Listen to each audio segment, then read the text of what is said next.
thoughts on how we as Canadians can realize the enormous potential in the new reality that lies ahead as China goes global.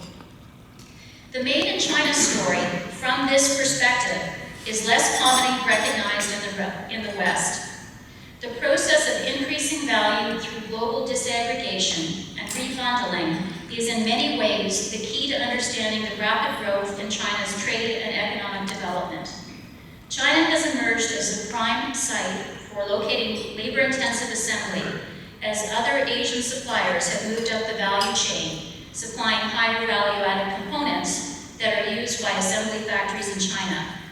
This assembly-based value creation has lifted hundreds of millions of Chinese out of poverty.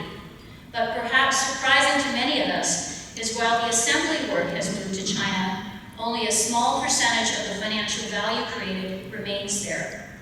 iSupply is a market research firm that specializes in the electronics industry and regularly produces a teardown report such as this on various electronic products. I can tell you the Apple CFO does not like having to talk to the analysts about these kind of teardown reports. But basically, this shows that Apple's iPhone supply chain, only 7% of the retail price that's charged goes to China for the assembly work, while the high margin goes to Apple for creating the design, and a high return goes to other economies and global corporations involved in producing the components that go into an iPhone. So while there's a lot of angst about Made in China taking jobs, if you break down the supply chain, in fact, there are a lot of economies in the world that are benefiting from this by supplying those components.